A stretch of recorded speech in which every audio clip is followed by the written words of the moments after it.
کبھی یہ مصر کی وادیوں کی طرح لہراتا تھا، کبھی یہ نیل کے پانی میں اپنی روح ڈھونڈتا تھا، مگر اب یہی زمین چیخوں میں ڈوبی ہے، یہی دھرتی خون کی پیاسی۔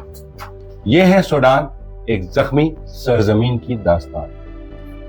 سوڈان ایک ایسا ملک ہے جو کبھی افریقہ کا اناج کا گھر کہلاتا تھا، وہی سرزمین جس میں نیل کا پانی بہتا تھا، جہاں کھیت لہراتے تھے، جہاں سونا زمین میں چمکتا تھا، جہاں مویشیوں کے ریوڑ میلوں پھیلے تھے۔ آج وہی سوڈان قہر، خانہ جنگی اور تباہی کا نقشہ بن چکا ہے۔ 1 کروڑ سے زیادہ لوگ بھوک کے دہانے پر ہیں۔ سوال صرف ایک ہے، ایسا کیا ہوا کہ زرعی جنت آج راکھ اور درد میں بدل گئی؟ غزوہ خندق میں مسلمان کمزور تھے، وسائل کم تھے، لیکن جنگ طاقت سے نہیں، حکمت سے لڑی گئی۔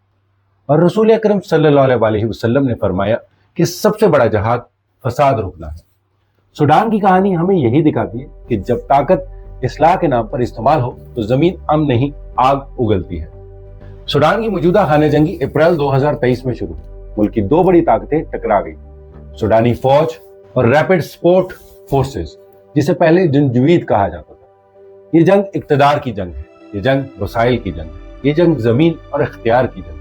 اور جب جنگ اقتدار کی ہو تو قیمت ہمیشہ عوام کو ادا کرنی پڑتی ہے۔ 2019 میں جب عمر البشیر کی حکومت گری، سوڈان کے لوگوں نے امید کی کہ اب جمہوریت آئے گی، لیکن فوج اور RSF کے درمیان طاقت کی کھینچا شروع ہو گئی۔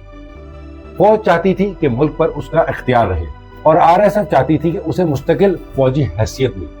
یہ اختلاف کھلی جنگ میں بدل گیا، خرطوم جل گیا، دارالفور تباہ ہو گیا، الفاشر ملبہ بن گیا۔ اور اس جنگ کے پیچھے صرف اندرونی مسئلہ نہیں بلکہ بیرونی ہاتھ بھی شامل ہے۔ کہا جاتا ہے کہ UAE نے RSF کو اسلحہ اور پیسہ دیا کیونکہ اسے سونے کی کانوں پر کنٹرول چاہیے تھا۔ مصر فوج کی حمایت کر رہا تھا تاکہ نیل کے پانی پر اس کا اثر برقرار رہے۔ روس بحیرہ احمر پر بحری اڈا قائم کرنا چاہتا ہے اور ونگز گروپ سونا نکالتا ہے۔ امریکہ اور اسرائیل یہاں اپنا جغرافیائی اثر چاہتے ہیں۔ یعنی سوڈان صرف سوڈان کی جنگ نہیں، یہ مفادات کے عالمی شطرنج بھی۔ نتیجہ ہاسپٹل تباہ، پانی نیاب، اناج ختم، بچے بھوک سے مرنے کے قریب اور شہری شہر چھوڑ کر صحرا میں بھٹکنے پر مجبور۔ وہ زمین جو دنیا کو اناج دیتی تھی آج اپنے لوگوں کو ایک روٹی دینے کے قابل نہیں۔ سوڈان کی کہانی میں ایک سبق ہے، جب طاقت قانون بن جائے اور بندوق فیصلہ کرنے لگے تو سب سے پہلے انسانیت مرتی ہے۔ جو جنگ اصلاح کے نام پر شروع ہو وہ اکثر زمین پر فساد بن جاتی ہے۔ یہی تاریخ کہتی ہے، یہی انجام لکھا ہے، جو دلوں کو جوڑ نہ سکے وہ شہر بھی ویران رکھا ہے۔ اگر آپ چاہتے ہیں کہ ایسی حقیقتیں سنسنی نہیں سمجھ کے ساتھ آپ تک پہنچا دیں تو ویڈیو کو شیئر کریں اور چینل کو سبسکرائب کریں۔ یہ صرف خبر نہیں، یہ انسانیت کی پکار بھی ہے۔ جزاک اللہ خیر۔